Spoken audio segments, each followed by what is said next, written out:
The arena is dark and full of theories. On the morning of the 74th reaping, Katniss Everdeen woke up having already lived through her own worst day. The problem was that the day hadn't happened yet. Not to her. Not in the only body she had ever owned. What she carried forward from that morning was not prophecy, because prophets get to stand at a safe distance from what they see. What Katniss carried was memory. Someone else's. The last set of memories her 12-year-old sister would ever form in a year that, as far as the calendar in this kitchen was concerned, had not yet arrived. She woke up screaming at 4:47 in the morning, not from a nightmare. Nightmares fade the way smoke fades once a person steps outside the burning room. This did not fade. She sat upright in the dark with both hands pressed flat against her own face, cheeks, forehead, throat, the soft hollow beneath her jaw, and found all of it intact. All of it exactly the shape it had always been, and still she could not stop smelling smoke. Her hands were shaking. She pulled them into her lap and looked at them in the gray light coming through the gap in the curtain. They looked like her own hands, the calluses worn into the first two fingers from years of bowstring, the thin scar across her left thumb from a gutting knife 3 winters back, and they were not burned, had never been burned, and the smell would not leave. She got up and ran water over them at the small basin in the corner until the smell thinned enough to bear. It took 4 minutes. She counted them, because counting was the one thing left that still behaved the way it was supposed to. What she knew now, lying awake before the sun had finished deciding whether to rise, was not a single vision but a scattering of them, flashes, fragments, the kind of thing memory becomes in its last instant rather than the orderly archive memory pretends to be the rest of the time. A corridor underground that did not exist yet. The gray smell of an office she had never stood inside. The weight of a medical pack against a back that was not, this morning, 14 years old. A voice on a screen that hadn't been recorded, saying something gentle that some buried part of her recognized, even as a flicker, as a lie wearing the shape of comfort. Another voice, calm in a way that had no business being calm, describing something with the exact patience a person might use, explaining a snare for rabbits, except this was not rabbits.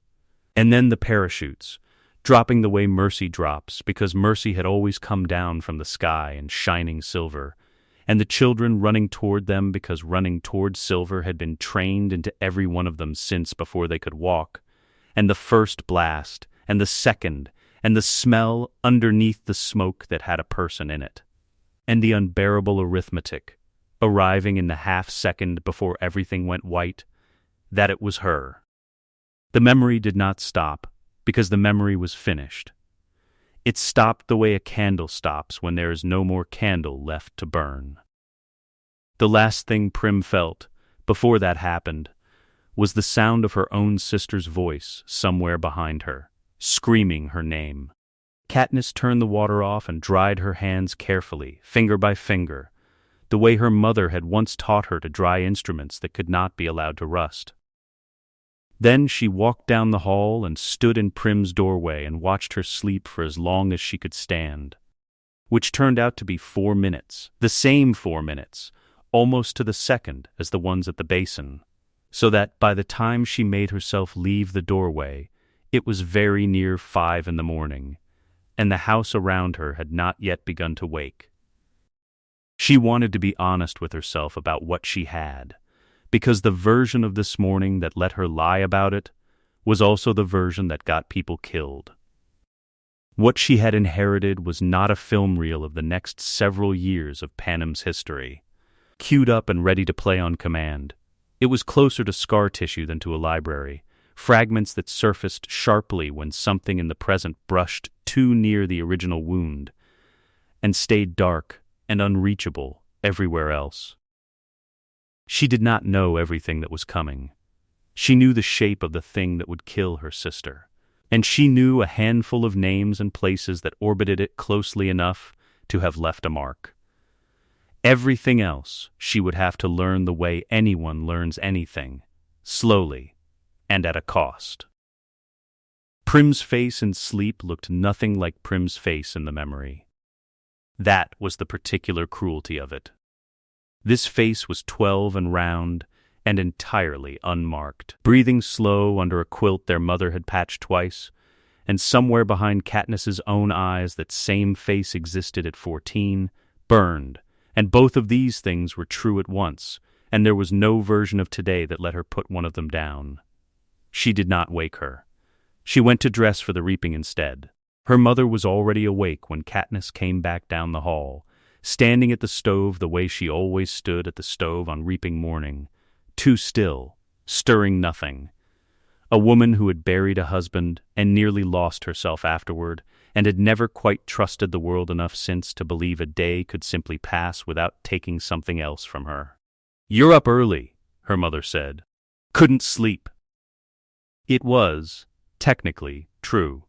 Katniss sat at the table and did not eat the bread her mother set in front of her, because she could not yet trust her stomach to hold anything down, and her mother noticed that too.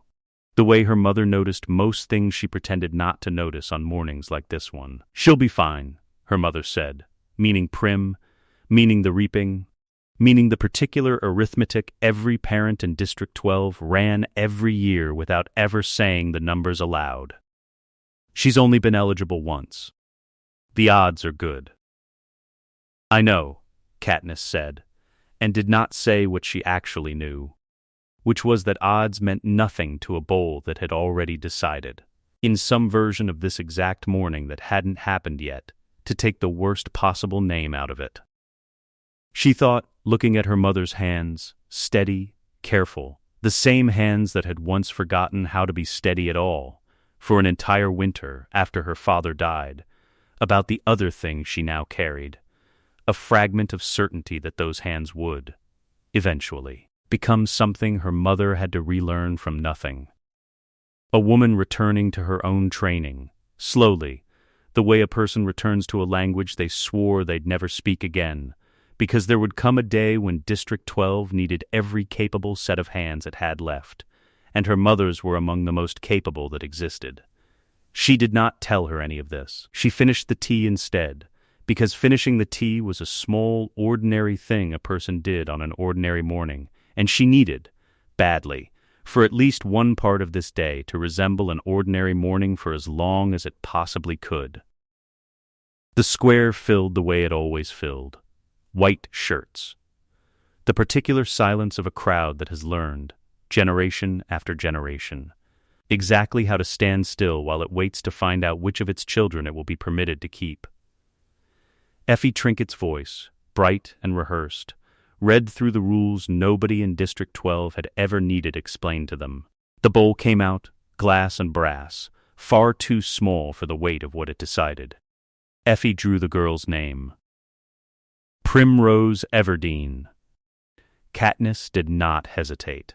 I volunteer left her mouth before the echo of her sister's name had finished crossing the square, because she had known this was coming since before 5 that morning, since she had stood in a doorway and watched a sleeping girl breathe and made a promise the girl herself would never know had been made on her behalf. The crowd parted. She walked forward. Behind her, Gale had already caught Prim. She heard it rather than saw it. Her sister's first scream swallowed against his shoulder, his arms locking around her the way they always did when there was nothing else useful left for him to do with his hands. He held her sister back from the stage the way the moment required. And it was only after, in the brief scramble while peacekeepers moved Katniss toward the steps, that his hand found her arm for half a second, not to comfort her, not yet, just an instinctive grab at the only solid thing left in a square that had just upended itself. She recoiled from it as though his fingers carried current. Not a small flinch, a full retreat, her own hand coming up between them, her whole body delivering one unmistakable message: don't. His face moved through 3 things in the half-second that followed. Confusion first, then hurt, then something that locked and went private. The stillness of a person deciding in real time not to let a wound show. This was the moment. Not the arena. not the capital. This was where the other Gale, the one she had woken up already afraid of, began, quietly and without ceremony, to be born. She did not explain. She walked to the stage and gave her name to the cameras in a voice steadier than she had any right to. In the crowd, Prim was crying, both hands still reaching even with Gale's arm braced across her.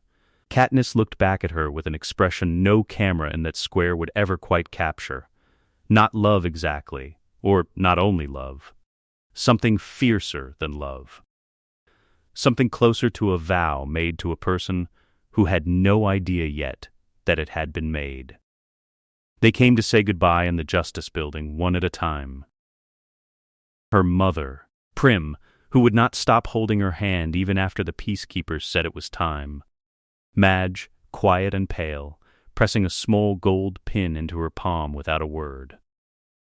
Gale came last. She felt him in the doorway before he spoke. She had positioned herself facing the window, watching nothing in particular, because she did not trust her own face to hold still if she turned around. Catnip! Just that. Just the old name, the one only he used. Take care of my family, she said, very carefully, without turning. That's it? That's all you, please. Her voice did not waver, which cost her more than he would ever know. That's all I need from you right now. Please. A long silence stretched between them, thick enough to have weight of its own. Then the sound of the door, closing. She did not let herself turn around until she was certain he was gone. The train to the capital was a glass and marble extravagance, built to overwhelm anyone who hadn't grown up inside that particular grammar of excess. Katniss sat in a chair that almost certainly cost more than her entire house, and watched District 12 shrink into gray distance, the way it always did, the way it would for every tribute who had ever made this exact, one-directional trip. Haymitch was drunk by 9 in the morning. He was also, she could feel without looking, watching her. Peeta brought her a glass of water she had not asked for, and sat across from her without anything performative, no star-crossed joke, no opening bid on alliance terms. He simply sat, the way a person sits when they understand, without being told, that the silence she needed was the kind that came with someone else inside it. After a while, she spoke. I'm going to tell you something. I need you to not ask me where I got it. Can you do that? Probably, Peeta said. She almost laughed. Almost. I have reason to believe that if we win these games looking like a threat to the capital, like a spark, people we care about die. Not in the arena. After, I want to win. Peeta, I want us both to win. But I want to win in a way that makes Snow feel like he won too. He turned that over for a moment. That's a harder game than just surviving. Yes, okay, he held out his hand across the small table between them. Not romantic. A deal, plain and offered without flourish. She shook it. This was the moment the alternate timeline set its true terms, not on reaping morning, not in an arena that hadn't opened its gates yet, but here, on a train, between two teenagers who had just quietly agreed to deceive an entire civilization together. The historians who would later try to account for the anomaly of the 74th Games, capital-favored victors who never seemed to break the way every victor before them had broken, would search for a rebellion in this train car and find nothing, and conclude the story had simply been uncomplicated. They would be wrong about that for a long time. What makes a weapon is knowledge, used correctly by someone willing to use it. Katniss Everdeen walked into the Capitol Training Center carrying more of it than anyone in the history of the Hunger Games had ever brought into that room. Not all of it. Not anything close to all of it, but enough, pointed in exactly the right direction, to matter more than any bow. She did not go to the bow on the first morning. That detail would, in retrospect, matter more than almost anything else that happened that week. She went instead to the snare station, methodical and unhurried, then to the edible plants table, and then, quietly to the first aid station, where she spent 3 full hours demonstrating wound management technique precise enough that the Capitol medic running the station went visibly pale watching a 16-year-old from the seam correct his own pressure bandage form. She was not showing off. She was studying how people watched her study. The careers from 1, 2, and 4 observed her with the particular predatory attention they reserved for anyone who might eventually be worth killing first, or worth recruiting temporarily, and she gave them nothing useful in either direction, competent without flash, skilled without threat, the kind of tribute a trained eye filed under manageable and moved past. Haymitch had been watching tributes for 20 years. He had never once seen one actively manage an entire room's threat assessment while the room itself was full of people who wanted her dead. Somewhere in the second hour, he understood that whatever this girl was doing had nothing to do with the script he had assumed they were running. Peeta worked the camouflage station that same morning, demonstrating a technique he was, without quite knowing it yet, very good at. Paste worked into skin until it disappeared against bark, against leaf litter, against anything that might one day need to hide from something that wanted to find it. The careers dismissed him outright. Baker's boy. Soft hands. Possible alliance material if nothing better turned up. Katniss drifted near the station and watched for a while without speaking. Then, quietly, not looking at him, "You're very good at making things disappear into their background." "Is that a compliment?" Peeta said, not looking at her either, or an observation. Both. She kept her eyes on the paste drying along his forearm. The knot tying station. Second rope from the left is weaker than it looks. The peacekeeper running it has been lying about the max load for a week. If anyone tested it for real, they'd find out before the careers do. She moved away before he could answer. She did not look back. He tested the rope himself the following morning, alone, before the others arrived. She was right. Haymitch summoned her to his train compartment that same evening, alone, without Peeta, which was itself unusual enough that she came prepared to be questioned harder than she had been questioned yet. "You're not playing the game I trained you for," he said, without preamble. "No, you want to explain that, or do I have to guess?" She considered, for a long moment, how much of the truth a man like Haymitch could survive being handed before the games had even started. Not yet the whole of it, that would come later, on a different train, after a different kind of trust had been built between them. But enough. "I think the way we usually play it gets people killed who don't have to die," she said. Not just in the arena. After, Haymitch studied her over the rim of a glass he had, for once, not yet refilled. That's a strange thing for a tribute to be thinking about on day 2. I've had a strange few days. Clearly, he set the glass down, untouched, which she would come to learn was the closest thing the man had to a tell. "You understand I can't sell sponsors what you're doing. Competent and forgettable doesn't buy gifts. It doesn't have to buy gifts from the people I'm not trying to impress. It has to buy gifts from the people who like a girl who reminds them of someone they'd want their own daughter to be." She held his gaze. "I need just enough sponsors to survive, Haymitch. I don't need to be the story of the games." He was quiet long enough that she thought she'd lost him entirely. Then, "All right. I don't know what you're running from, sweetheart, but I've buried 22 kids trying to win the Capitals game on the Capitals' terms. If you've got a better one, I'm not going to be the reason you don't get to try it." It was the first time he had called her anything other than her name. It would not be the last. Effie, for her part, spent that same week quietly recalibrating everything she thought she understood about how to prepare a tribute for the cameras.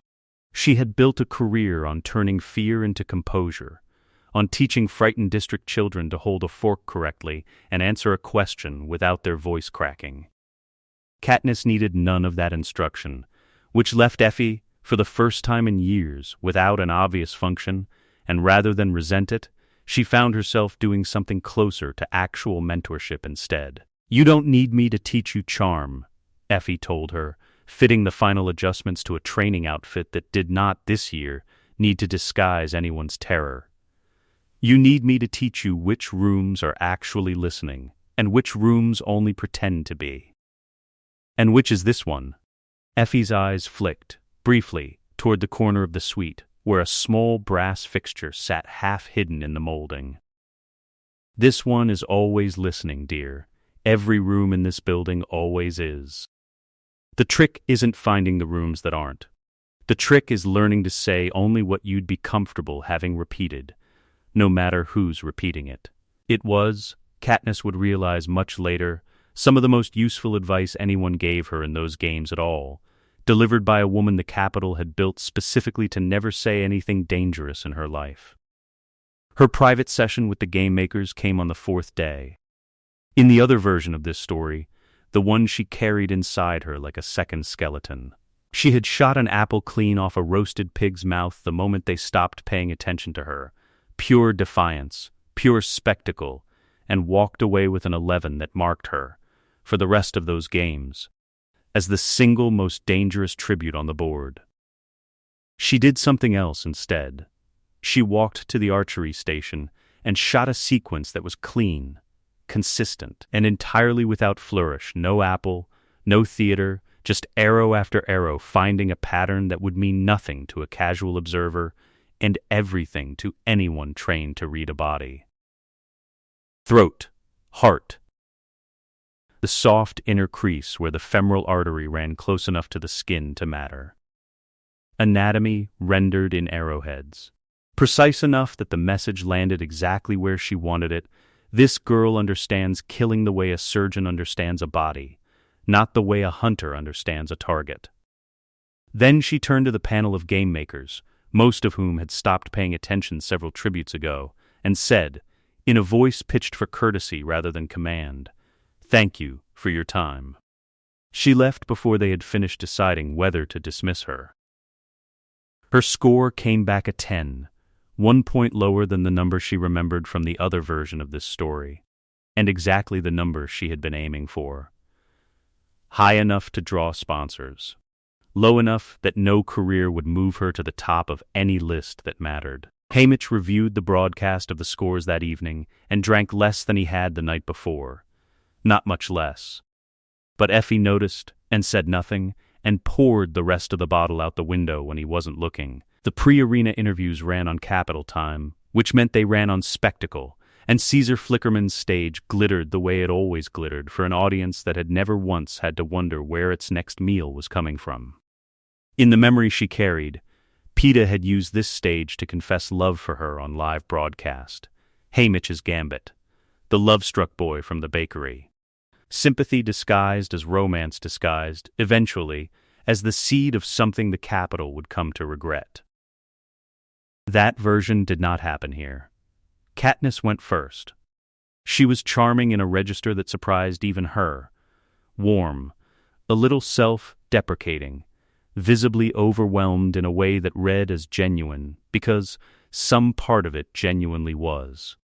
She talked about Prim. She talked about her mother's hands, steady over a sickbed, a gift for healing passed down, whether or not Katniss had ever asked for it. She thanked the Capitol, looking straight into the cameras, for the opportunity to compete. The audience loved her. Of course they did. She was offering them exactly what they had always wanted from a tribute and almost never gotten, a girl who was grateful instead of defiant. A story that confirmed the entire premise of the system rather than threatening it. She was performing something far harder than rebellion.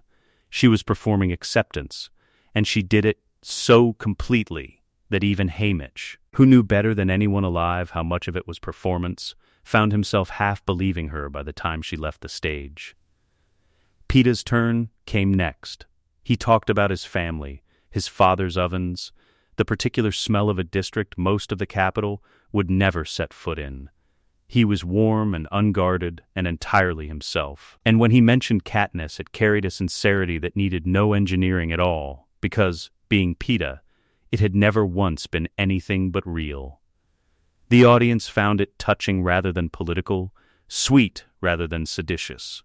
What neither of them did, deliberately and by design, was perform a romance built to look like resistance. No star crossed defiance dressed up as love. No symbol, however small, that a district's worth of grieving families might later carry into a square and raise 3 fingers toward. That absence, more than anything either of them said that night, was the actual performance. It worked, though it worked, in part, because Plutarch Heavensby was already quietly steering the room behind the scenes, treating 2 unusually self-possessed tributes as a curiosity worth manufacturing extra attention around, rather than a threat worth shutting down. He had wanted a spark for years. He was not above building the conditions for one even when the tributes themselves refused to supply the tinder. The question was never whether Katniss Everdeen could survive the 74th Hunger Games. She had already survived them once, in the memory she carried like a second pulse. The question was whether she could survive them differently. The tube rose into daylight, and the arena revealed itself the way it always did. Temperate forest ringing a still lake. The cornucopia gleaming gold at the center of a clearing that had killed people in a different version of this exact morning. 60 seconds. She used them the way she had trained herself to use everything now, not in panic, but in arithmetic. Who was moving toward whom? Where the first alliances would form? Which direction held the least blood? The cannon sounded. She took a pack near the horn's mouth, took a bow she recognized by weight before her hand had finished closing around it, and did not flee immediately the way the other version of her had. She paused, 1/2 second longer than instinct wanted, cataloging the field, and then ran, fast and low, up into the trees, the bloodbath unfolding in sounds behind her that she had heard once before, and chose, this time, not to watch. She cannot follow the same path. The thought arrived with the same flat clarity she gave everything now. That path led to a flower-strewn body and a 3-fingered salute broadcast into every district screen in Panem. And that image, more than any speech, any uprising, any single act of defiance, had been the spark a woman named Coin had spent years waiting for. Katniss could not win these games while producing a single frame of footage that looked like rebellion. Rue was the problem. Rue had always been the problem, in the way that the people worth saving were always the hardest ones to save correctly. Rue found her on the second night, having watched long enough from the canopy to decide that the girl from 12 was not, after all, a threat. In the memory, the trust between them had been built on a tracker-jacker nest and the alliance that followed it. Here, Katniss offered something else first. A cut along Rue's forearm, shallow but already souring at the edges, infection setting in the way it does fast in arena heat. She treated it with a competence that made Rue go very still and watch her with eyes too, knowing for 12. "You're not like other tributes from 12, Rue said once the wound was clean and bound. "No, what are you going to do? At the end?" Katniss looked at her for a long moment, longer than the question strictly required. "I'm going to try to make sure you get home." She meant it, in the only way meaning it was possible. She could not save Rue in the sense that mattered most. Rue was 12. From a district the careers had already circled, and the arena did not make exceptions for kindness. But she could try to give her the most survivable shape of an ending the story would allow. Marvel's spear found Rue on the 4th day, in a clearing Katniss reached 1/2 second too late to matter. She heard the sound before she saw it. The particular wet finality of a weapon doing exactly what it had been thrown to do, and her arrow was already knocked by the time she broke into the open, already loosed before her mind had finished registering what her eyes were confirming. It went through Marvel's throat clean. She knelt beside Rue. The cameras, she knew without checking, were already converging. Every lens in the arena hungry for whatever came next. In the other version, she had covered this same small body in flowers, and sung until the cameras had no choice but to carry the sound into every district in the nation, and District 11 had risen within the hour. She did not sing. She did not gather flowers. She closed Rue's eyes with 2 fingers, gently. The way her mother closed the eyes of patients who hadn't made it, and let herself be visibly, genuinely shaken, because she was, without once looking up into any of the cameras circling above her. "I'm sorry," she said, quiet enough that only the dead girl and the nearest microphone could have caught it. "I tried." Then she stood and kept moving. In the districts, watching on screens no one was permitted to turn off, the absence registered as its own kind of statement. To some, coldness, to a few sharper eyes. Something closer to a girl grieving in private rather than performing grief in public, which was, in its way, more unsettling than the version that hadn't happened. But it did not produce a riot in District 11.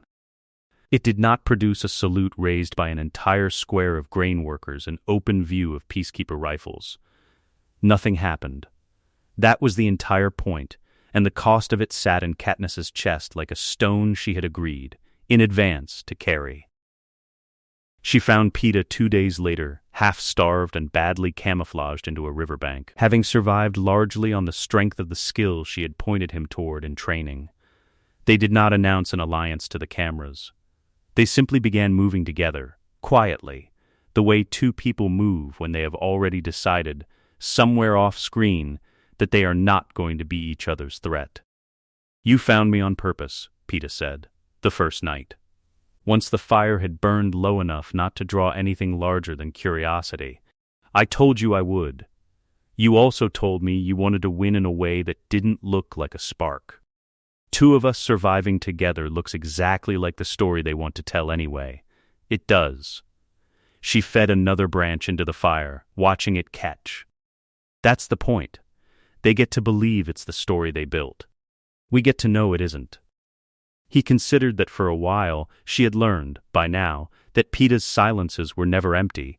They were simply slower than hers, built from a different kind of care. "I don't think I mind being part of a story I don't fully control," he said eventually, "as long as I know which parts are actually true." "This part is," she said, and meant it more plainly than she had meant to say anything in that arena yet. Thresh found them on the 8th day, in the tall grass at the field's edge, and could have killed either of them in the time it took Katniss to register he was there at all. He did not. He looked at her for a long moment, the particular, weighing look of someone deciding whether a debt was real or convenient, and said only, "You tried for the little one." "I saw.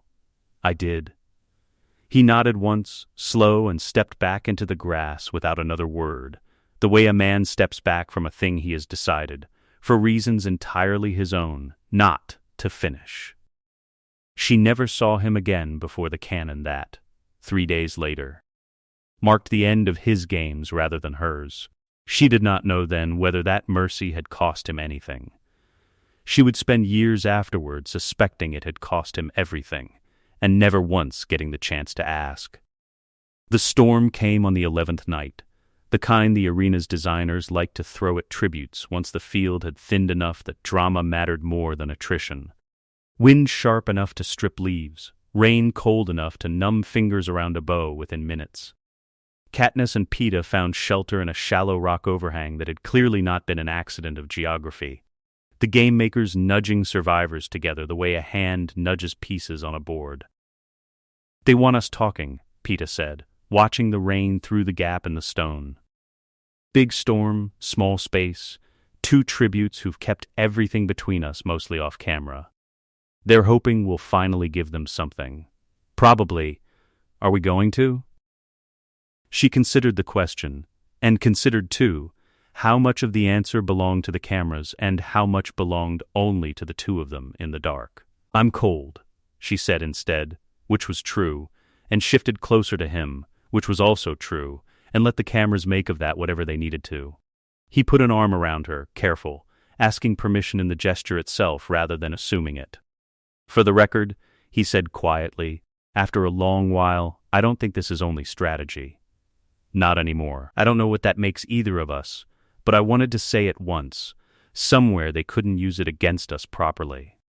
She did not answer with words. She let her head rest against his shoulder instead, and that, too, the cameras were welcome to keep. The endgame arrived engineered rather than discovered. When the two-victor rule change came down, Plutarch's hand was visible in it. Though she would not understand the full shape of that hand for months yet, his quiet hope for a spark, a symbol, something to carry back to a place that did not officially exist. He had spent the preceding days quietly cultivating sponsor interest around the two tributes from 12 as a curiosity rather than a romance, feeding the game makers numbers that made the rule change look like simple commercial sense rather than the seed of anything political. Katniss and Peeta stood together as the final two, exactly as Haymitch had spent the last several days quietly steering them toward. In the memory, this moment had ended in Nightlock raised to two mouths and a game maker's voice cracking with the effort of conceding. Here, when the announcement came, Peeta dropped to one knee in front of her instead, not theatrically, not for the cameras, but with the particular quiet weight of a man who meant it, regardless of what the cameras made of it afterward. He took her hand. She looked down at him with an expression that, on every screen in Panem, read as pure and entirely uncomplicated love. The Capitol crowd did not erupt in the unsettled, electric way crowds erupt when they sense defiance wearing a disguise. They erupted in delight, pure, uncomplicated, the particular roar reserved for romance rather than rebellion. The love story Haymitch had once engineered for sympathy and quiet sedition produced, in this version, something the Capitol found far more comfortable. Proof that even inside the brutal machinery of the games, love could survive, and the Capitol itself could be generous enough to let it. President Snow watched the broadcast from his private viewing chamber, and for the first time in the history of his attention toward District 12, he felt something other than caution settle over the girl on his screen. He felt, however briefly, that she might be an asset rather than a threat. He had been wrong about smaller things before. He did not yet understand how wrong he was about this one. Plutarch Heavensby had spent years waiting for the girl from District 12. He had built an entire strategy around her, made promises that depended on her cooperation, set plans in motion she did not yet know existed. And she had said no, without ever saying a word to him directly, simply by refusing to become the image he needed. In years of careful embedded work inside the very machinery he intended to destroy, no one had ever simply declined him before. The victory tour began 6 months after the games, in District 11, the way it had always begun in the version of events Katniss carried inside her like scar tissue. In that other telling, this was where her performance had cracked, where grief for a dead girl from this exact district had slipped past whatever composure she'd managed to build, and the crowd had answered with a salute that ended in gunfire. Here, she had rehearsed every word of every district's speech until the rehearsal itself became a kind of armor. She spoke of Rue's courage with real warmth, thanked her family with an emotion she did not suppress, because suppressing it would have looked exactly as false as performing more of it than she felt. It read, to every camera and every peacekeeper watching for signs of sedition, as a young woman moved by violence she had witnessed firsthand. Compassionate, personal, politically inert, no salute rose from the crowd. No riot followed. The absence of an event is, by its nature, one of the hardest things to render in any account of what happened. What didn't happen in District 11 during that tour is the entire foundation this alternate history rests on. Nothing happened. People filed home afterward in silence, the ordinary silence of people who had simply watched a tribute speak. And somewhere beneath a mountain that did not officially exist, Plutarch Heavensby watched the same broadcast feed and began, slowly, to understand that he was not dealing with a frightened girl who had gotten lucky. He was dealing with a strategist who had outmaneuvered him before he'd even made his first move. He arranged a private meeting through channels he believed were clean, at a Capitol party thick with the kind of noise that made surveillance difficult and conversation easy. He still held the head game maker's access that let him drift anywhere in that city he pleased. He found her near a balcony and drew a pocket watch from his coat, opening it as though only to check the hour, turning it just enough that the case caught the light, a mockingjay etched where only someone looking for it would ever see it. She had seen that symbol before, not here. In a memory that wasn't her own, learned the way Prim had learned it, in corridors that smelled of recycled air and rationed soap. She believed she knew what it meant. Believed, because the fragment she carried of it had arrived second-hand, overheard rather than witnessed. And she had learned by now not to mistake confidence for certainty. "You should be careful who you show that to," she said, in a voice level enough to be discussing the evening's weather. Plutarch smiled. Unbothered. "I think I'm showing it to the right person. You're not." She did not raise her voice. "I'm not going to be your symbol, Plutarch. I'm not going to be anyone's mockingjay. I know enough about where that road leads, and I'm not walking it." She left before he had the chance to answer. He stood at the railing afterward, holding a glass he had stopped drinking from, turning the sentence over with the particular dread of a man who has just heard something he cannot explain. He had spent years making certain a particular name never crossed his lips inside Capitol walls. Not once. Not even in rooms he trusted completely. He had no idea how a 16-year-old Victor from District 12 had come to know anything about it at all. Effie Trinket found Katniss on the terrace not long after, fussing with the hem of her own sleeve in the particular way she fussed with things when she had decided to say something and hadn't yet worked out how. "Mr. Heavensby seemed quite invested in his conversation with you," she said.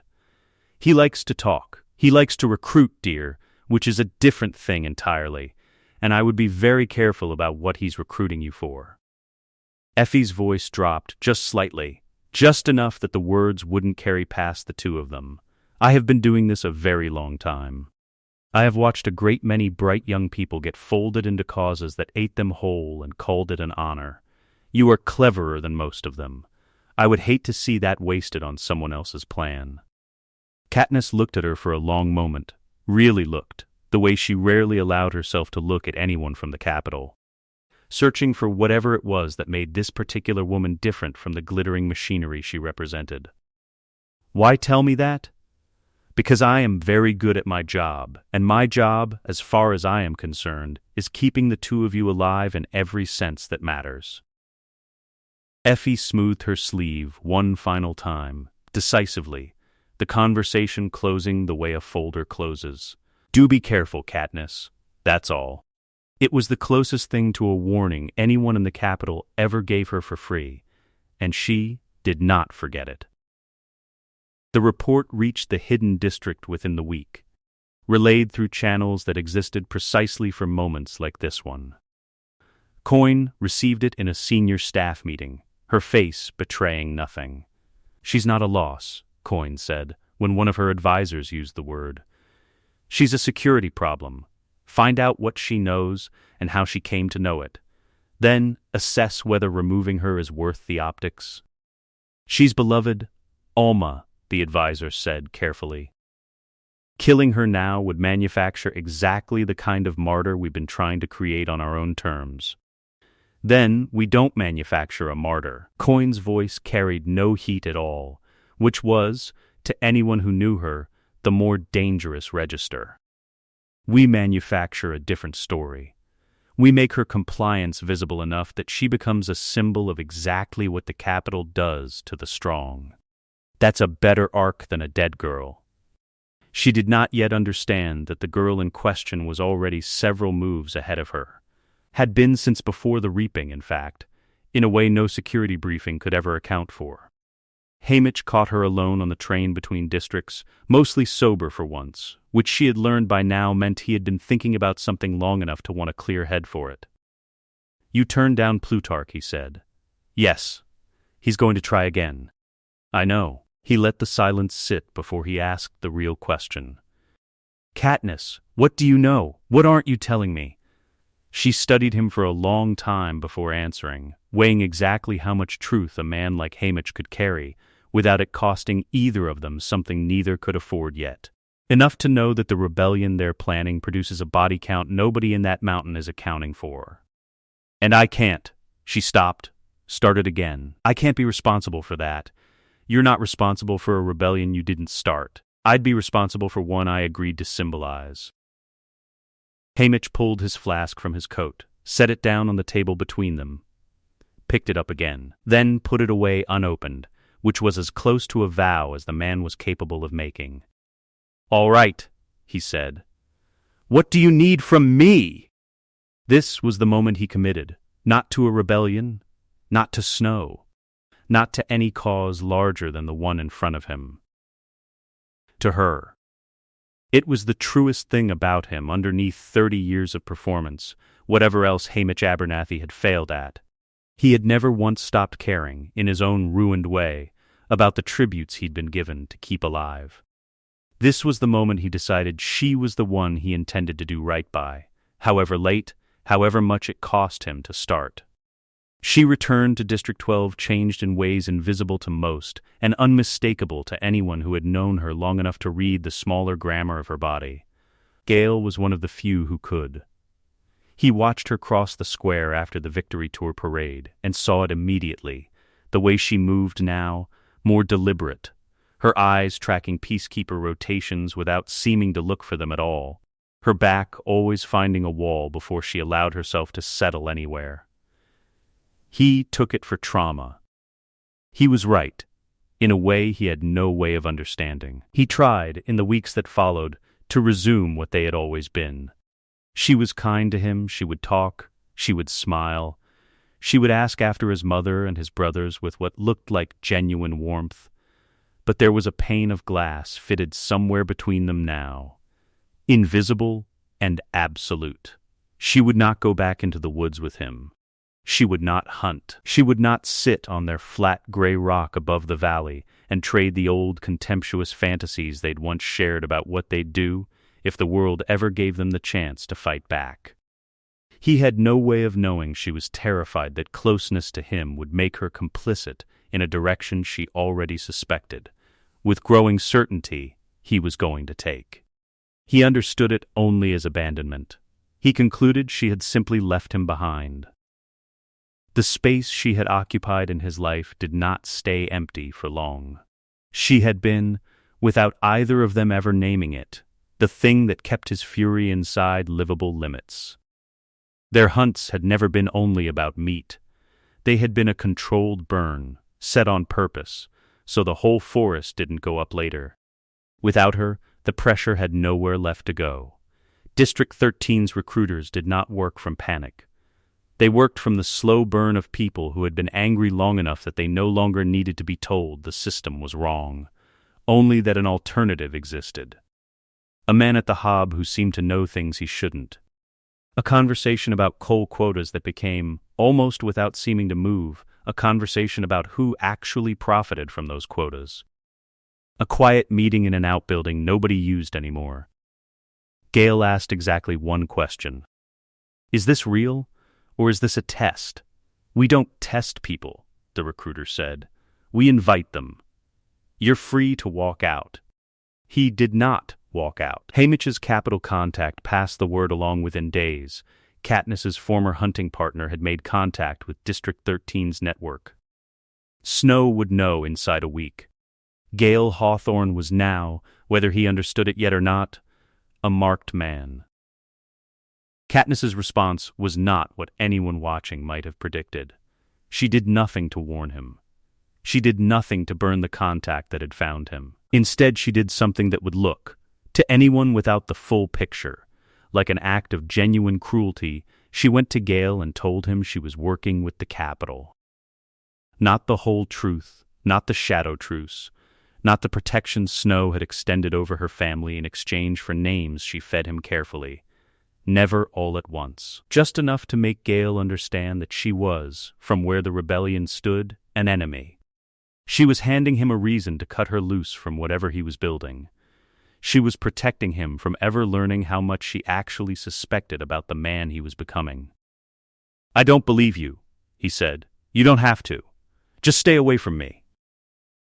"Why?" "Katniss, why?" She did not answer. There was no answer she could give him that wouldn't either sound insane or, worse, sound true. And a true answer in his hands was a variable she had no way of controlling. He left. He joined the network in full the next morning. Coin met him personally, which was rare enough that the soldiers escorting him in exchanged a glance neither bothered to hide. "You're the one she pushed away," Coin said. He did not answer. "She made a choice I don't agree with. But you're here because of that choice, which means she may have inadvertently given us something more valuable than a symbol." A commander. His jaw tightened. "I'm not here because of her." Coin's smile was small, precise, and entirely unbothered by the lie. Of course not. He believed himself completely. That, in the end, was the worst part of it. Not that he was lying to her, but that he had no idea he was lying to himself. A shadow truce is not an alliance. An alliance implies shared goals. Katniss Everdeen and Coriolanus Snow shared exactly one, preventing Alma Coin from winning. Everything else between them sat on the table like a loaded gun, each of them waiting to see who reached for it first. Haymitch arranged the meeting through a former game maker who owed him a debt old enough to have interest attached. Snow traveled to District 12 under the pretense of a post-games assessment, a small, quiet retinue trailing him into the Justice Building's late afternoon light. He smelled of roses, and beneath the roses, something else she made herself stop trying to name. "You've been providing useful information through your intermediary," he said. "I wanted to assess the source directly. I wanted to assess the recipient." A beat passed in which he recalibrated something behind his eyes. He was not accustomed to being the one assessed. "Your terms," he said. She listed them without hesitation, the way she might once have listed the contents of a snare line. "My mother. My sister. Peeta Mellark. Haymitch Abernathy. Their safety is absolute, not provisional on anything I continue to provide. If something happens to any of them, this ends. And, in exchange, I keep providing intelligence. I keep producing nothing that looks like rebellion. No imagery, no recruitment, no spark for the districts to carry home. I'll give loyalty statements when asked, but only the kind people who actually know me would believe. I won't overperform. It would look false, and false things get noticed." He studied her for a long moment. "Why do this at all?" "Because I think I know what the alternative looks like, and I won't be responsible for it." He did not press further. He did not need to know why. He needed only to know whether she was reliable. "Agreed," he said. Neither of them offered a hand. He returned twice more over the following year, always under some bureaucratic pretense the Capital Press found too dull to question. And each visit reshaped the truce a little further, the way any arrangement between two people who do not trust each other inevitably drifts as circumstances test its original terms. The second visit, he tested her. "I had a man followed last month, your contact in the Capitol kitchens. He led nowhere interesting, which tells me either you've gotten careless, or you knew I'd have him followed and gave me nothing worth finding." The second one, I assumed. He studied her with something that might, in a different man, have resembled respect. "You're better at this than anyone I've used in years. It's a pity you insist on using it against everyone equally. I'm not using it against everyone equally. I'm using it to keep a specific number of people alive. You happen to currently be useful to that number. That's the entire relationship. Snow, don't mistake it for anything warmer." He had laughed at that, an old man's dry, papery laugh that carried no real warmth in it either. And for a moment, brief, uncomfortable, never repeated, she had seen something almost like loneliness behind the practiced menace. A man who had spent so many decades being feared that being understood, even by an enemy, came as a kind of relief he didn't know what to do with. The third visit, he asked her directly, "Do you actually believe what you're doing will produce something better than what I've built?" "I have to believe that. Otherwise none of this is worth what it's costing. And if you're wrong, then I'll have spent everything I have on a mistake, and I'll have to live with that the same way you'll have to live with everything you've spent decades building." She held his gaze without flinching. Neither of us gets to know which one of us that is yet. That's the part of this you've never had to sit with before, isn't it? Not knowing how the story ends while you're still inside it. He did not answer that one. It was, as far as she could tell, the only question she ever asked him that he chose not to. What the truce cost her, no one else ever fully saw. She gave Snow enough real intelligence to see several rebel operatives arrested, imprisoned, not executed, because Snow understood the uselessness of dead martyrs and had grown far more interested in dismantling the network from inside than in handing it casualties to publicize. But imprisoned still meant something terrible happened to people whose names she had handed over with her own hand. Some were tortured. She knew it was happening. She had no clean way to weigh that cost against the harm she was trying to prevent, and she stopped trying to find one, because trying and failing changed nothing except how much it hurt to keep going. This is perhaps the genuine moral wound at this story's center. Katniss does terrible things. Not by accident, not under duress that excuses her from the weight of choosing. She makes decisions that hurt real people in service of preventing a harm she cannot fully prove and cannot explain to anyone who might have stopped her. She is not clean. She carries what she has done, visibly, the way a person carries any wound they refuse to let heal wrong out of some private insistence on remembering exactly how it happened. She grew closer to Peeta across these months in ways neither of them announced. He did not know the full shape of the truce, only what he needed to maintain their shared public face. But he was not naive, and he asked careful, calibrated questions that she sometimes, when the weight grew too heavy to hold alone, actually answered. The night she finally told him about the burns, not everything, but the center of it, the parachutes, the weapon, the fire, he said nothing for a long while.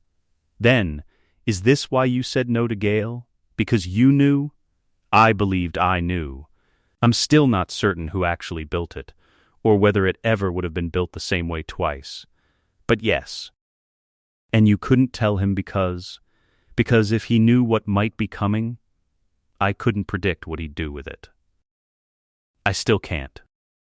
And what he's building down there is dangerous enough without handing him more to build it with. Peeta was quiet again, longer this time. Does it ever occur to you that carrying this alone is its own kind of weapon? That it's doing to you exactly what a wound does? She did not answer. He let it go, the way he always let things go that she wasn't ready to hold up to the light yet. Coin noticed the silence before she understood its source. Operatives in the capital going dark one after another. A leak she traced as far as District 12 and then lost, suspecting Haymitch, suspecting a contact she couldn't yet name, never once suspecting the actual girl behind it. She increased surveillance. She also, in the same breath, accelerated the weapons program, because a compromised network that could not be slowed by patience had to be answered with speed instead. She pushed Gale's work forward on a timeline that had, until that point, allowed for caution. The intelligence war Katniss waged through proxies, and inference carried a cost she had not fully accounted for. By burning Coin's slower, more careful operatives, she had pushed Coin into exactly the kind of urgency that reaches for whatever weapon is closest to finished. And the weapon closest to finished was the one sitting, unfinished but close, on a workbench Gale had not stopped returning to since the day he walked away from her in a square that still smelled, faintly, of coal dust, and everything he no longer let himself want. The historians of the later Panem would call this period the interregnum. The districts would call it the chaos. Snow's loyalists called it the crisis. Katniss Everdeen called it, in a letter she wrote to Peeta and never sent, the year everything caught fire except the thing I was trying to save. The fracture was not a single event. It was an accumulation. The way a roof gives way not from one nail's failure but from years of small rot finally reaching the same beam at once. Coin's probing raids against capital supply lines grew bolder and more successful than caution should have allowed. until Snow could no longer pretend they were noise. His response was a crackdown heavy enough to constitute collective punishment in any district suspected of harboring sympathizers, and 2 districts with organized rebel cells already seeded by years of patient underground work answered with open revolt. Katniss's intelligence, which had bought time for nearly 2 years through careful, narrow leaks, was no longer enough to stop a military escalation that had stopped waiting for permission from anyone, including her. Snow now fought a multi-front insurgency while watching the hidden district prepare openly for assault. His resources were stretched thinner than his public broadcasts admitted. Coin watched that strain from underground and calculated, with the patience of a woman who had been calculating for decades exactly how long to wait before launching. Katniss watched both of them, and understood with a clarity that arrived like cold water that she had run out of time to manage this slowly. Plutarch, by then folded fully into the rebellion's command structure after years of careful double life, argued for patience in a war room that had increasingly little use for the word. If we move before the districts are fully behind us, we hand Snow exactly the unified enemy he's been telling his own people we are, he said. Let the anger build. Let it look like theirs, because it is theirs. The anger has been building for 80 years, Coin said. I'm not interested in waiting for it to finish. You're interested in being the one who finally lights it. That's a different thing than winning, Alma. It was as close as Plutarch ever came, in any recorded account of those meetings, to telling her directly what he suspected about her motives. Coin did not respond to the accusation at all, which the men and women in that room would later understand, in hindsight, as its own kind of answer. Plutarch never did learn how thoroughly his own carefully built symbol had slipped his grasp, that the girl he'd spent years trying to recruit was, by then, working a separate war entirely, one whose existence he wouldn't even suspect until long after its outcome had already been decided without him. Katniss's own faction could not fight an army, so it did the only things available to people without one.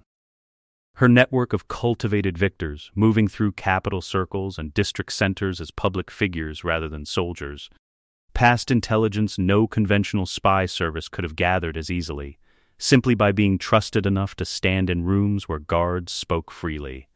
They protected specific named people, moving them quietly before a purge could reach them. And where the rebellion's recruiters worked the slow burn of district anger, the network offered an alternative, not betrayal, not arrest, just information presented carefully enough that people were given an actual choice, instead of a forced binary between rebel and collaborator. Peeta's role had grown by this point into something closer to a second front entirely his own. As the male victor from District 12, he had standing access to capital broadcasts that Katniss's more guarded public image did not allow her. He used Caesar Flickerman's interview format with a discipline that bordered on artistry, folding carefully worded humanity into a persona that never once sounded seditious, emphasizing connection over ideology, district lives over district politics, never giving Snow's censors a single line they could point to as treason. If Plutarch Heavensby had understood what Peeta Mellark was actually doing in those broadcast slots, he might have tried to recruit him outright. He never realized that Peeta was already running a rebellion of his own, just one aimed at an entirely different outcome than the one Plutarch had spent years engineering. One broadcast, more than any other, would later be studied by historians trying to understand how the districts had been kept calm for so long without a single act of visible resistance. Peeta sat across from Caesar Flickerman and was asked, lightly, whether victory had changed him. "It's made me notice things I didn't used to notice," he said. "The bakery in 12 still runs on the same flour allotment it ran on when I was 8 years old. I used to think that was just how things were. Now I think about who decided it should stay that way, and whether they've ever actually been hungry." Caesar laughed, easily, the way the audience laughed, charmed, not alarmed, hearing a thoughtful young man muse gently about bread. Snow's censors found nothing actionable in the transcript. District 12 heard something else entirely. a victor who had not forgotten where he came from, speaking carefully enough that no one could ever prove he'd said anything at all. It was, in its quiet way, the most effective piece of propaganda either side produced that year, and almost no one outside a kitchen in the victor's village ever understood that it had been propaganda in the first place. Madge Undersea came to the victor's village one evening that same season, the way she sometimes did, carrying a record she wanted to play on the one working turntable in District 12 that wasn't her father's. She and Katniss sat on the porch steps while the music turned, neither of them saying much, which was by then the particular shape their friendship had settled into. "You've gotten harder to read," Madge said eventually, not unkindly. "Have I? You used to be unreadable in a way that just meant you were private. Now it's like watching someone hold a door shut against something on the other side." Madge turned the pin in her fingers, the same one her grandmother's had been before it became Katniss's. "I'm not asking you to tell me what it is. I just want you to know I noticed." Katniss looked at her for a long moment. Madge was the mayor's daughter. Gentle and watchful and entirely outside the war, Katniss was quietly waging on two fronts at once, and that, she understood, was exactly why the moment mattered. Not every person who loved you needed to be handed the weight of what you carried. Some of them only needed to be allowed to notice that you were carrying something at all. "Thank you," Katniss said, and meant it more than the two words could really hold. It was through Haymitch's network, a contact who had reached someone underground who did not know they were speaking to Haymitch's contact at all, that Katniss finally learned Gale and Beetee had finished the design they were calling, internally, the compassion trap. She had believed the weapon was coming since the morning she woke with a fragment of overheard conversation lodged in her sister's borrowed memory, a meeting Prim had never been meant to walk into. She had hoped, the way a person hopes against arithmetic, that she would have more time before it arrived fully formed. That night, in the kitchen of the victor's village, she told Peeta everything. Not the curated version she had been rationing out for 2 years. Every piece of it, finally, all at once. He listened for the better part of 40 minutes without speaking. "Then, we have to go there. Yes, not to join them. No, to stop Gale from building it. To destroy the prototype. And, she stopped. To talk to him. Yes." A long pause stretched between them, heavy enough to have its own weather. "I don't know if he'll listen. But I have to try. I have to give him the chance to choose differently before I take the choice away from him entirely." Peeta's expression shifted into something that understood exactly what she was carrying, and had perhaps understood it for longer than she realized. "You've been trying to save him too. This whole time." She did not answer, which, between the two of them by now, had become its own complete sentence.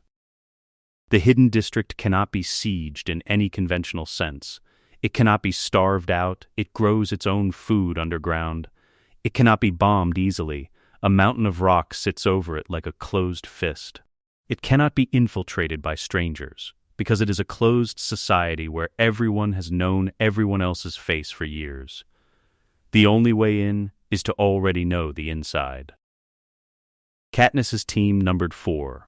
Herself carrying a layout drawn from memories that were never hers to begin with, and that she knew might already be out of date. Peeta, the diplomatic contingency, a public face whose capture might at least buy negotiation rather than immediate execution. Cressida, a former Capitol videographer who had spent a year working quietly with the Victor Network, and who knew, from filming inside other hardened facilities, how underground spaces actually behaved under stress. And Boggs, a soldier from inside, disillusioned by Coin's methods, not yet a defector, but willing, after careful contact through Haymitch, to guide them through a single access point and no further. The plan was simple in the way the best plans always sounded simple before circumstances got a vote. Enter through a maintenance shaft in the eastern sector, lightly monitored according to Prim's memory. Move directly to the weapons development level, document what they found, Destroy the prototype. Leave the way they came. No engagement with Coin or her guard unless forced. No killing if it could possibly be avoided. Move like people who had never been there at all. Every plan has the virtue of not yet having been tested. Katniss understood that better than most people alive. She had spent days inside an arena learning that a plan was only ever a proposal made to circumstances, and circumstances rarely bothered reading the fine print before answering. The shaft was exactly where Prim's memory placed it.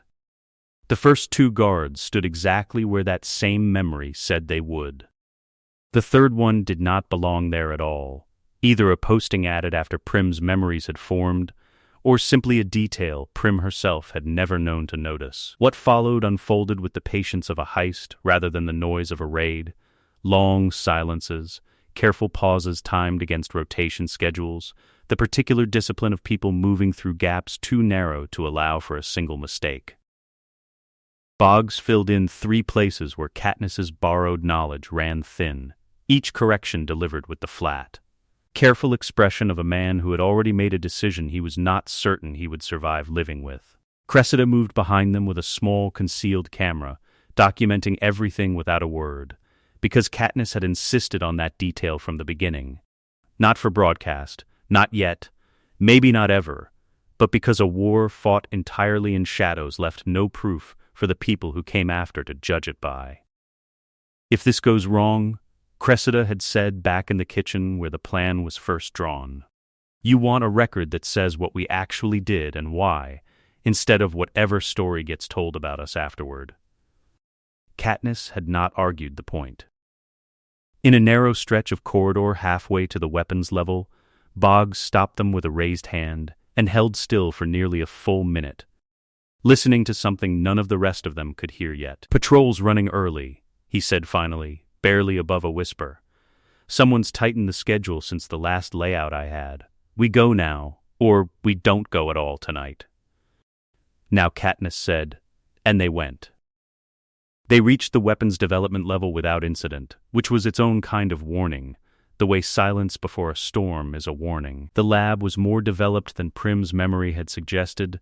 BT had clearly been at this work longer than anyone outside this room understood.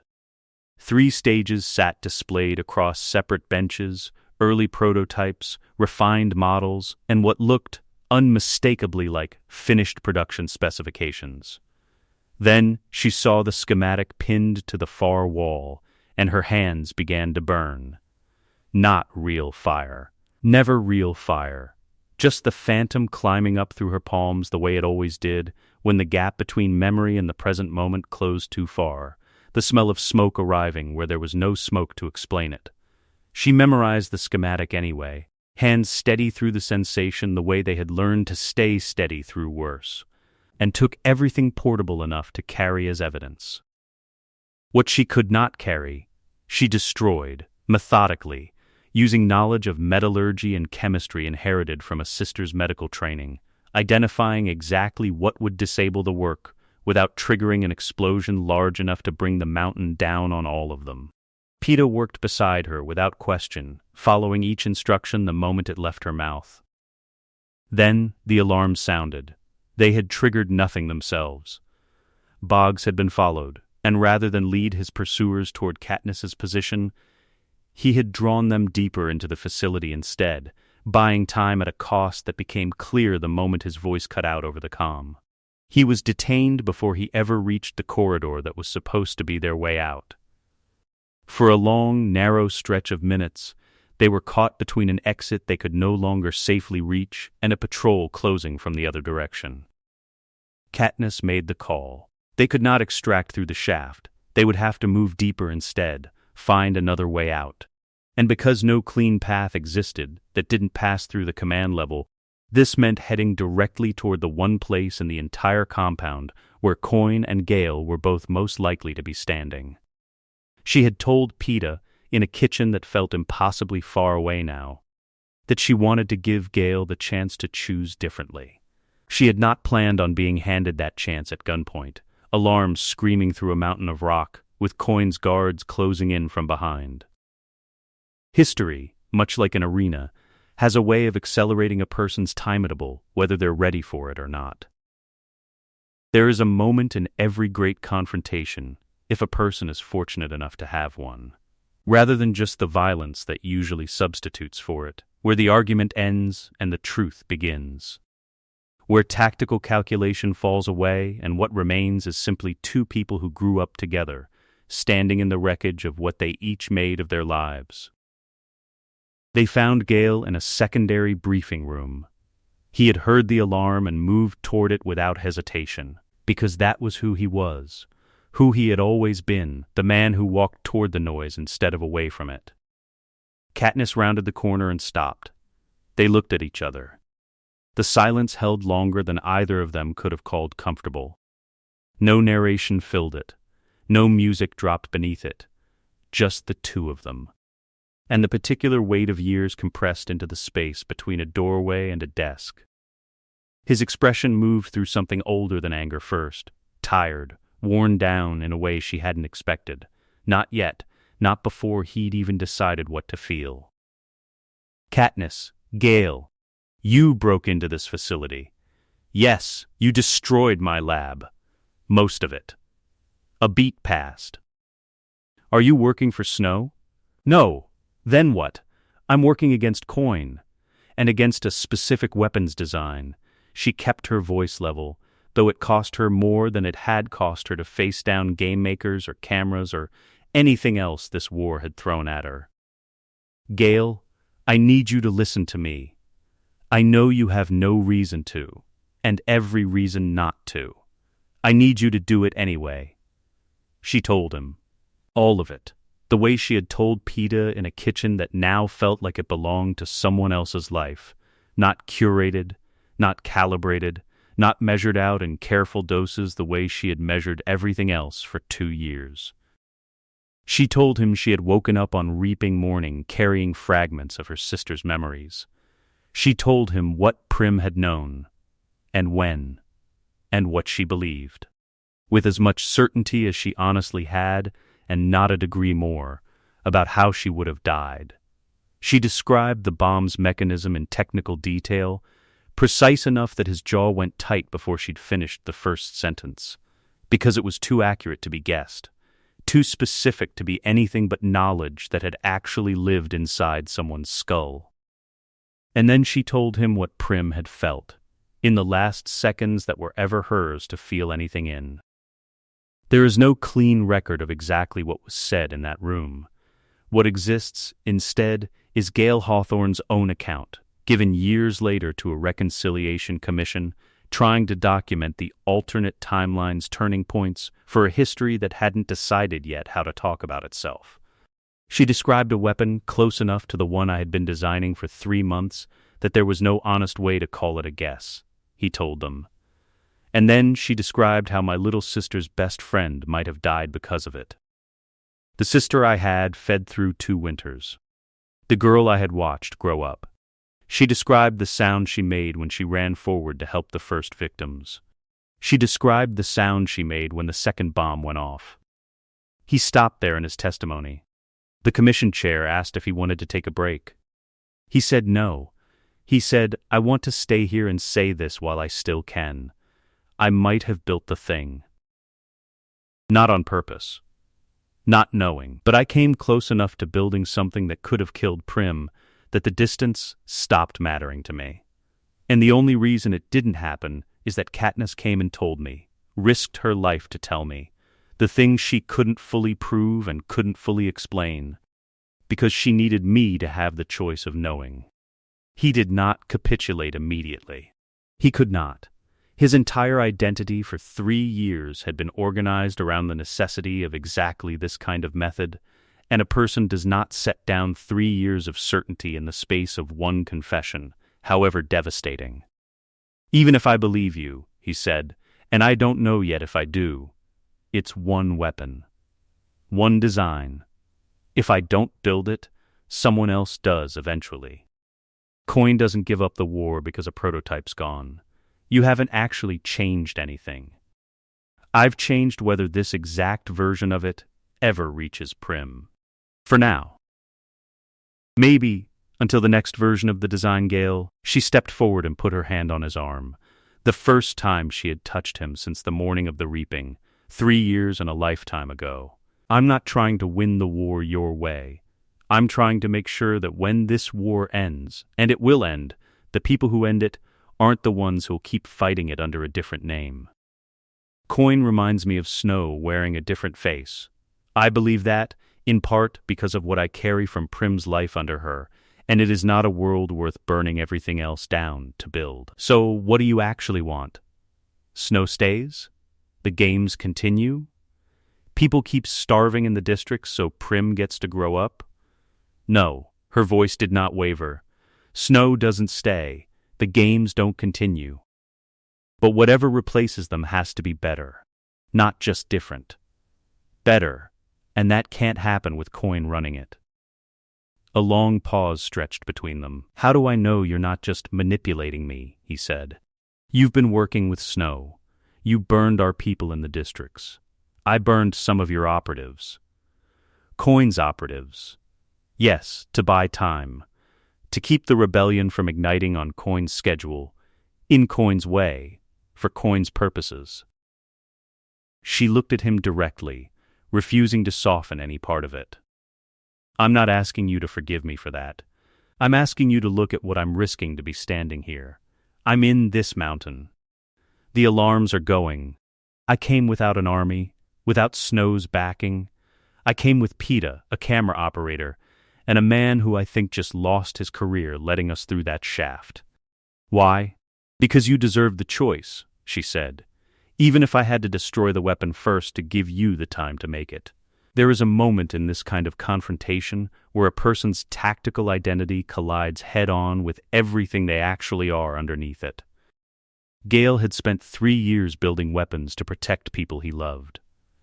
The weapon he had built most carefully of all, the one engineered to use compassion itself as the trigger, had come close enough to killing the most protected person in his entire world that the difference no longer felt like protection to him at all. This was the moment he broke. Not loudly. Not, perhaps with tears. Gale had not cried since his father died in a mine explosion that had also, in its way, started all of this. But something in his breathing changed. A shift too small to name and too total to miss. His hands went very still at his sides. His face carried the particular look of a man who has just seen something he will never again be able to unsee, no matter how many years he spends trying. If I walk away from this, he said finally, very quietly, from Coin, from the weapons program, they'll come after me. I know. And you'll what, help me? You, who's been burning our operatives to Snow? I'm about to destroy Coin's leverage and end the truce with Snow inside the next 12 hours. So yes, after that, we'll be equally hunted. Should be very comforting. Something happened to his face then that under any other circumstances might almost have passed for laughter.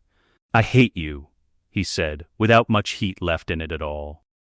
I know, she said. I didn't give you a lot of options.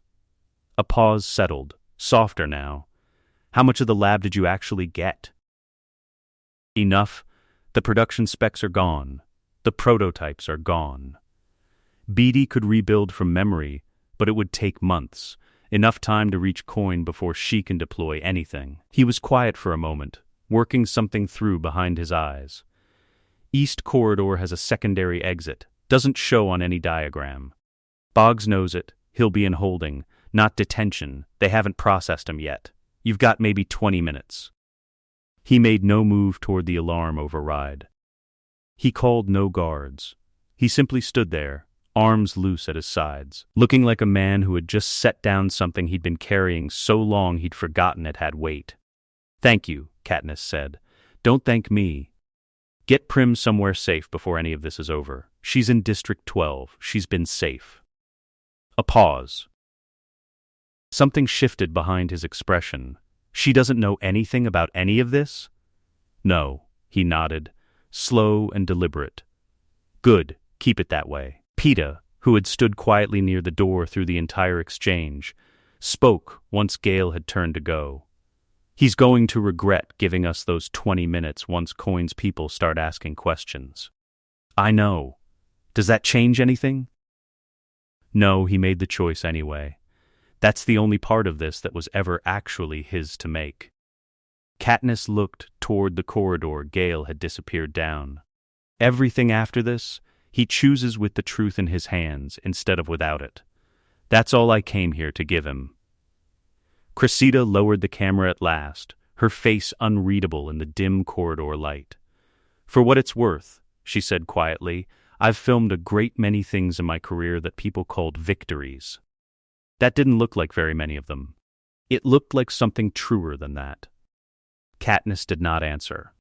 There was by now nothing left to say that the silence between the three of them wasn't already saying better. Of course, Coin appeared.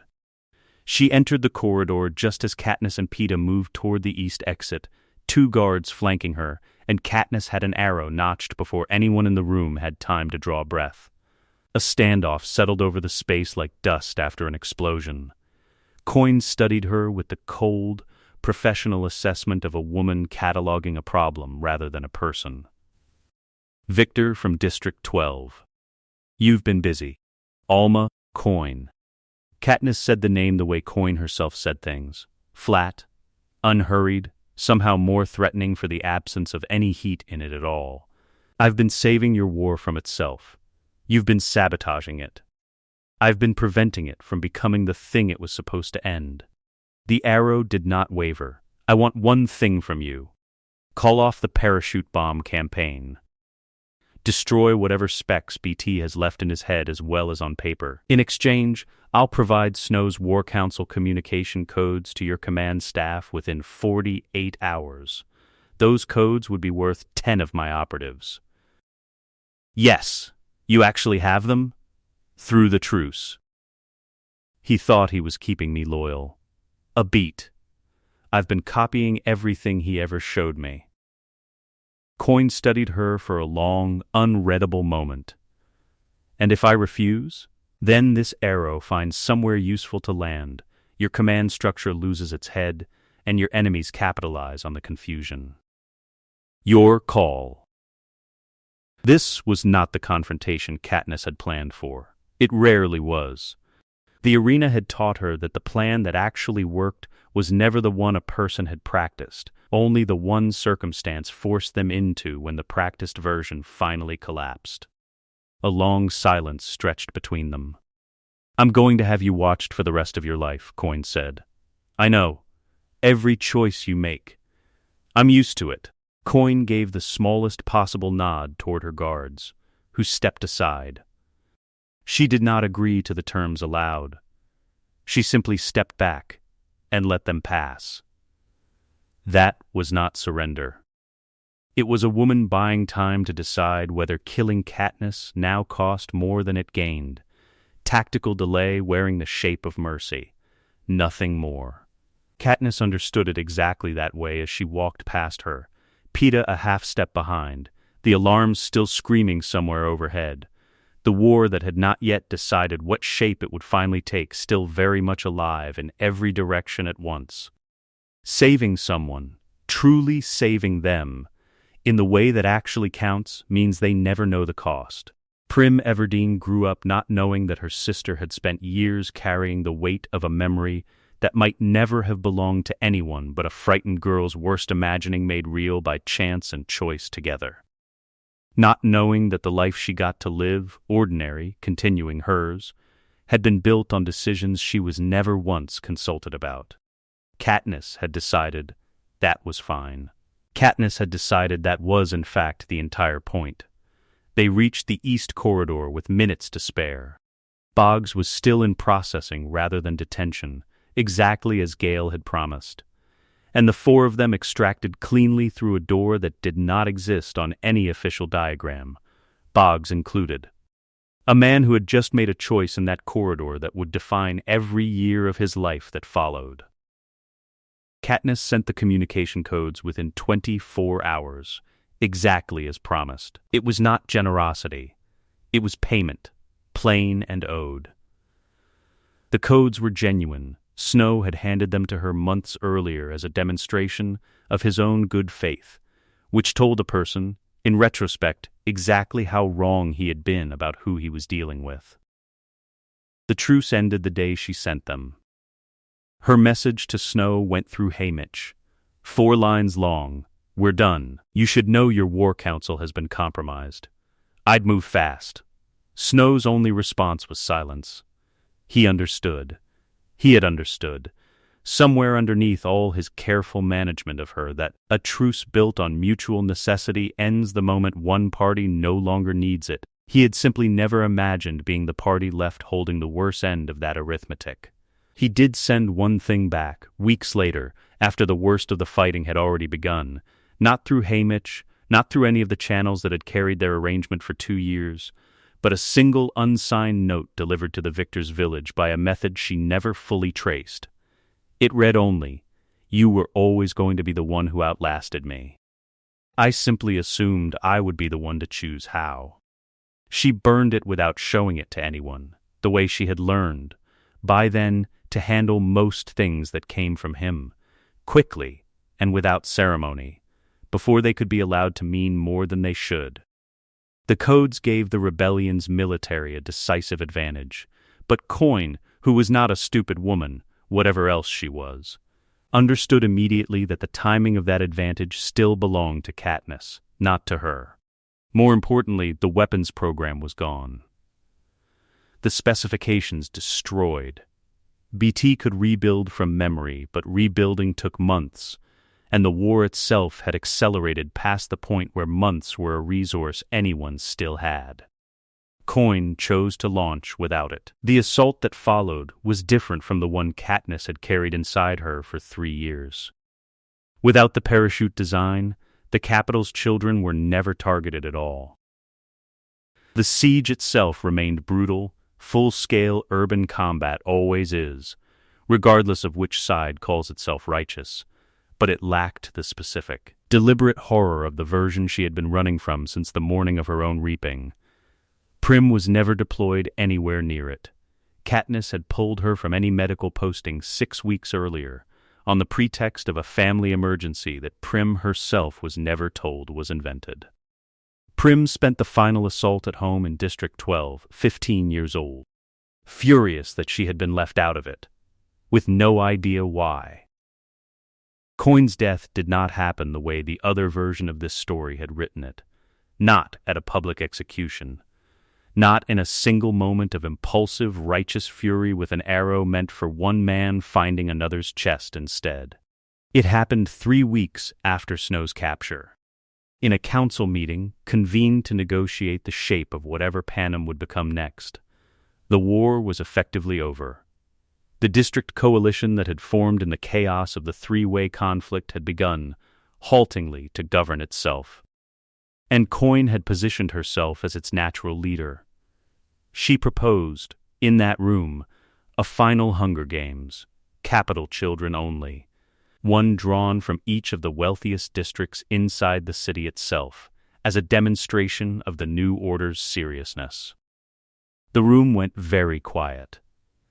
Katniss sat in that silence not as anyone's symbol, but as a victor representative the new coalition had invited the way it had invited every other constituency it needed to legitimize itself. She voted yes. Every head in the room turned toward her. "Before I cast my final vote," she said, "I want to say one thing. I vote yes, in memory of Rue." Coin smiled. Katniss drew the arrow she had kept inside her jacket since she'd walked into the building that morning. She had always been good at keeping things inside her jacket, and put it through Coin's throat before anyone in the room had finished registering the shape of her own sentence. In the chaos that followed, no one moved quickly enough to stop what had already happened, and no one moved quickly enough afterward to do anything but disarm her. She was not killed. Killing the District 12 victor in front of a fragile new council would have been the single most destabilizing act available to anyone in that room, and even in shock, the people holding her understood that. She sat in the chair they placed her in, and waited. She had voted yes. She had meant no. The arrow had always been the actual vote, cast the only way that mattered. Alma Coin died understanding she'd been outmaneuvered by a 19-year-old, with a weapon hidden in her jacket and 3 years of dead-reckoning navigation through a war that had never agreed, until that exact moment, to be named. It was, in its way, a fitting end for a woman who had believed that all human action eventually reduced to power. She had been right about that. She had simply failed to account for someone who could wield power without ever wanting to keep it. The room took a long time to settle. Someone called for a medic, who arrived to confirm what everyone already knew. Someone else called, with rather more urgency, for the soldiers guarding the chamber doors, who arrived to find a girl sitting perfectly still in the chair they'd placed her in, making no move to run, no move to explain, simply waiting for whatever came next with the particular patience of someone who had already decided the worst part was over. Plutarch Heavensby, present in the room as one of the few people who had ever come close to understanding what she was capable of, said nothing for a long time, and when he finally spoke, it was not to the guards or the council. It was to her, quietly, almost to himself. I spent years trying to make you into a symbol. You were never going to be anyone's symbol. You were always going to be the ending. Without Coin, the council had no obvious authority left to inherit the peace, and the month that followed was difficult in the particular chaotic way democracy is always difficult the first time a country actually tries it. Arguments, walkouts, districts insisting on representing themselves directly, rather than trusting anyone else to do it for them. It was, by every measure, the most Panem had governed itself in 80 years. Snow watched all of it from custody and understood exactly what it meant. He was not executed. That had been Coin's design, the public spectacle, the catharsis a crowd could carry home with them. The council that actually inherited the peace did not need his death to legitimize itself. They put him on trial instead. The trial ran 9 months. The verdict was life imprisonment. No games, no roses, none of the old mechanisms of control left available to him in any form. Snow, an old man by now, sat in a cell that smelled like nothing at all, left to live the rest of his life with exactly what he had built. It was, in its way, a harder sentence than the one history might otherwise have given him. Katniss never claimed she'd chosen it for the cruelty of it. She said only that dead martyrs made for bad history, and this way, history would have no choice but to keep dealing with him. The new council, in its first formal session after the trial concluded, abolished the reaping by unanimous vote, the single piece of legislation that passed without a single walkout, without a single dissenting voice from any district representative in the room. It was not, in itself, a complicated decision. It had simply taken 80 years and a war for anyone with the authority to make it. Harder questions followed, the way they always do once the easy ones are answered. How food would move between districts that had spent generations starving each other by design rather than accident. How a capital that had built its entire economy around district labor would be made to share rather than extract. Whether the old district borders should even survive the peace that ended the war fought partly over them. Katniss sat through several of these sessions as a witness rather than a voting member, and found, to her own quiet surprise, that watching people argue towards something better was its own kind of relief. Slow, frustrating, occasionally absurd, but entirely unlike anything she had spent the last 3 years doing in the dark.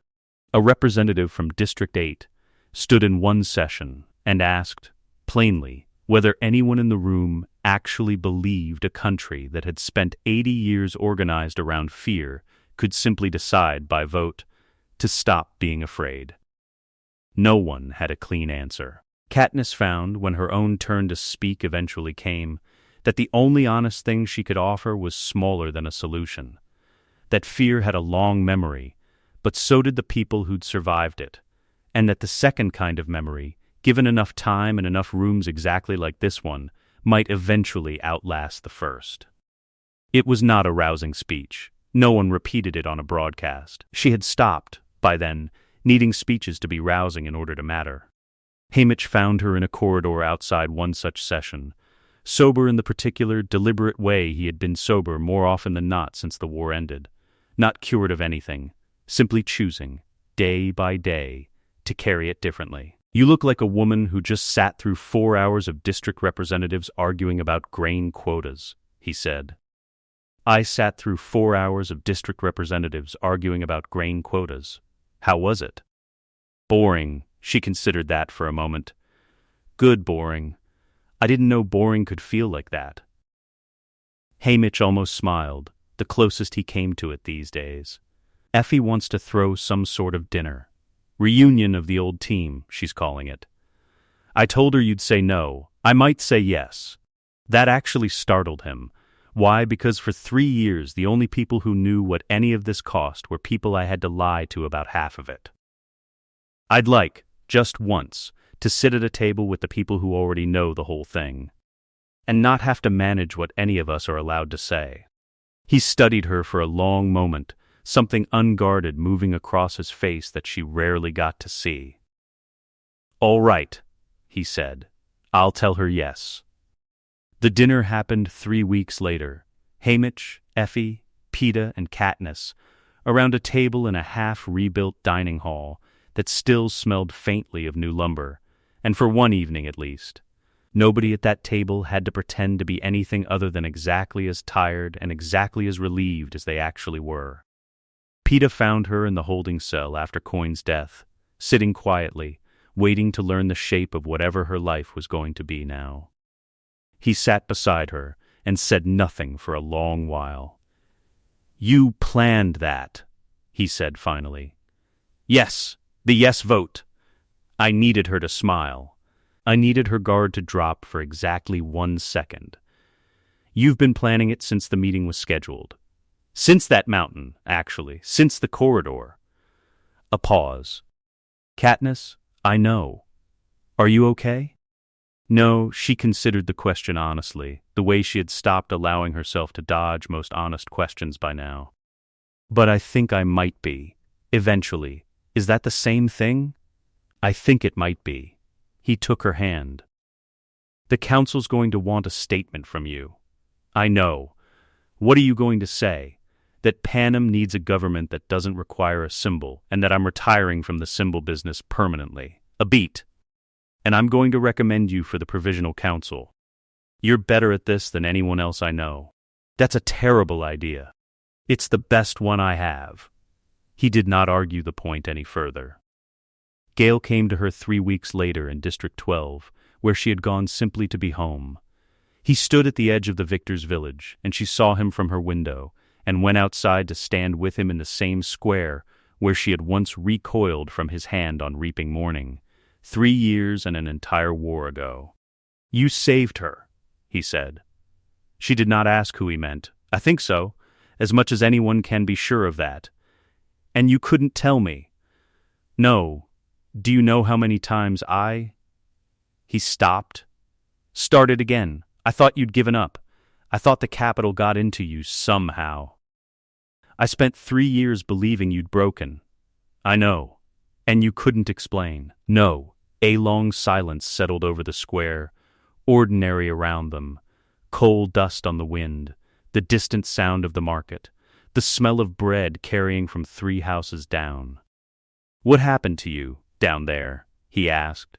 "After I let you through, did Coin let you walk out that easily?" "No. She let me walk out, because killing me would have cost her more than letting me go did."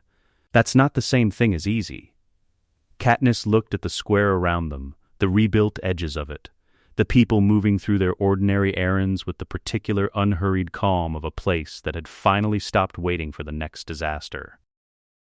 "Nothing about any of this was easy, Gale. I don't want you to mistake the ending for that." "I'm not mistaking anything.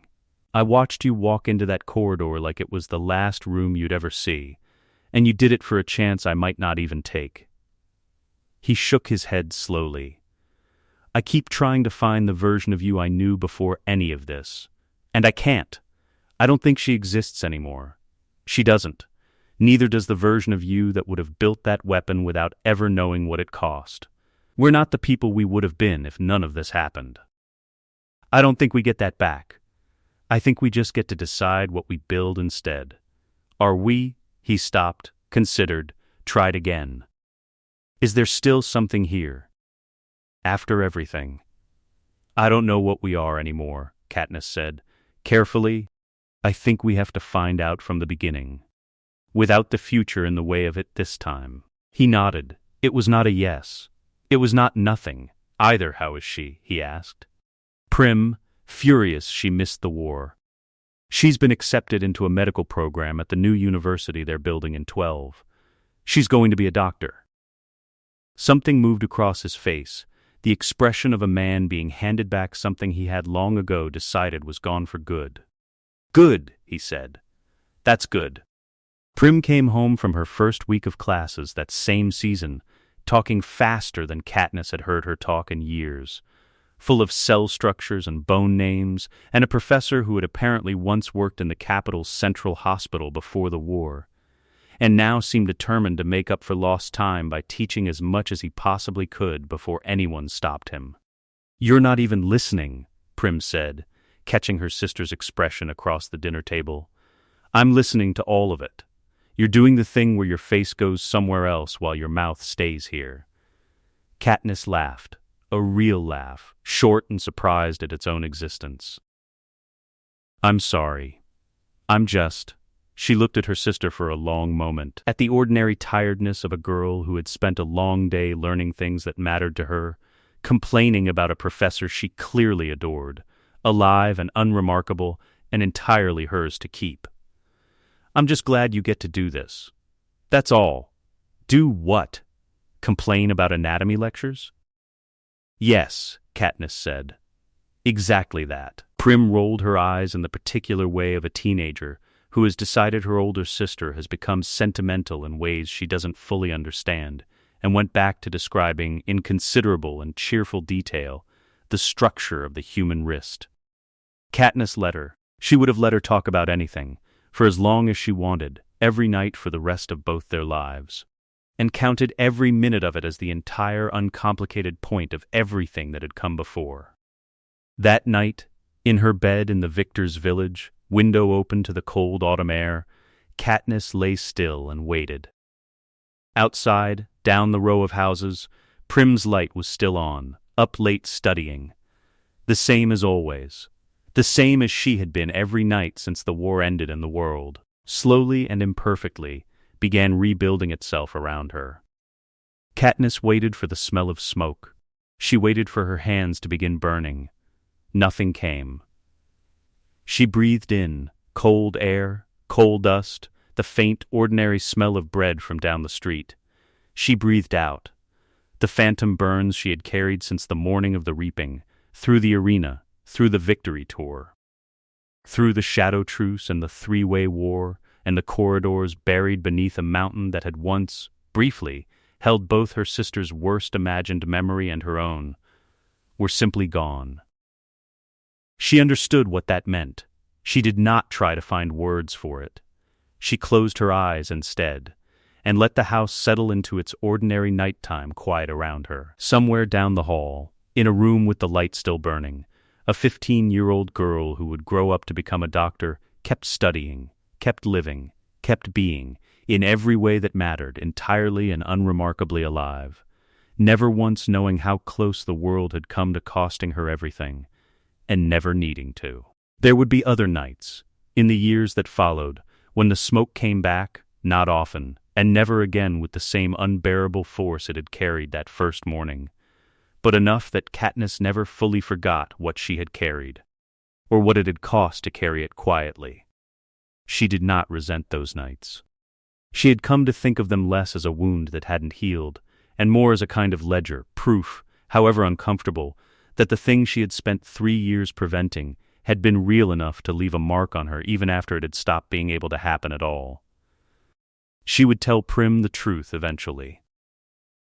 Not soon, not while the wound was still too close to the surface to survive being touched, and not in a way that asked her sister to carry any part of the weight retroactively, because that was never the point of any of it.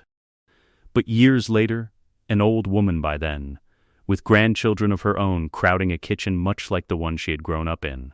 Prim would learn the whole shape of what her sister had done in the years she'd been kept carefully, deliberately unaware, and she would understand, finally, why Katniss had always watched her a little too closely on ordinary mornings, why her hands sometimes went still for no reason at all, why some private gratitude had followed her through every birthday like a second shadow nobody else in the family had ever been able to name.